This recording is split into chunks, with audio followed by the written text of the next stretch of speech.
Everything okay up there? Yeah, everything's fine. Singkat saja, Cinema.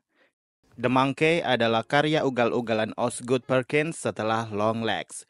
Bagi kamu yang kemarin bete nonton Longlegs karena alurnya yang ngesot pelan dan kudu sabar ngikutinnya, The Monkey kayaknya memang cocok buat kamu yang demen dengan horor satset. Openingnya juga cukup bikin sick shock. Ternyata ada pola-pola Final Destination yang digunakan di film ini. Meski film bertumpu pada seonggok boneka kunyuk yang megang drum, bukan simbal ya, boneka kunyuk terkutuk yang bisa membunuh random calon korbannya. Ibaratnya si boneka cuma butuh bantuan manusia buat muter kuncinya, biar bisa keluar musik dan gerakannya, gerakan mukul drum. Kemudian perkara siapa yang bakal mati, ya itu urusan si kunyuk sih.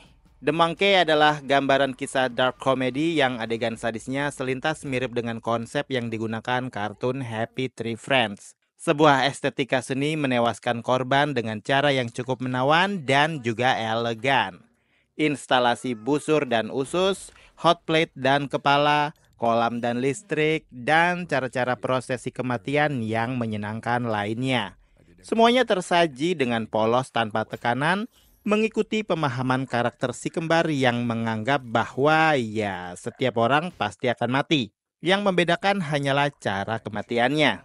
Cerita The Monkey awalnya adalah adaptasi dari cerpen karya Stephen King tahun 1980. Jadi berhubung karena based on cerpen, bisa jadi kita nggak perlu diberi penjelasan sama si Perkins why si kunyuk bisa membunuh korbannya dengan seenak jidat. Nggak perlu nerima permintaan dari yang muter kunci, dimintanya siapa yang mati, malah orang yang nggak diduga-duga yang tewas mengenaskan. Film cukup berjalan optimis dengan menyajikan rentetan tutorial membunuh tanpa menyentuh. The Monkey menjadi bukti bahwa ternyata Osgood Perkins memang bisa brutal dan sesinting itu. Namun sayang, kesintingannya tidak dibarengi dengan cerita yang lebih miring. Sepanjang film kita hanya bisa menikmati sensasi dari keabsurdan hidup seorang bocah yang hingga dewasa masih dihantui perasaan bersalah hingga memunculkan trauma masa lalu. Meski begitu, tetap saja pembawaan film ini yang terasa begitu ringan tapi bisa bikin keringetan, gak semua penonton bisa suka film ini. Terkecuali kamu yang memang menggemari gore dan karya-karya Stephen King. Ditambah lagi James Wan yang menggenapi sebagai produsernya. Paket komplit tapi nggak terlalu spesial. Film ini memang lumayan bikin oh wow di awal-awal dan di pertengahan film.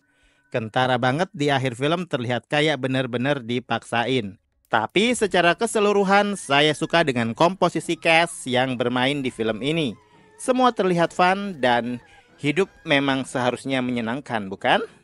Jadi singkat saja, The Monkey Cinema. Silakan like, komen, dan subscribe kanal ini. Cek juga akun-akun media sosial Sinemalogi. Jangan lupa bersinema dahulu, berbahagia kemudian.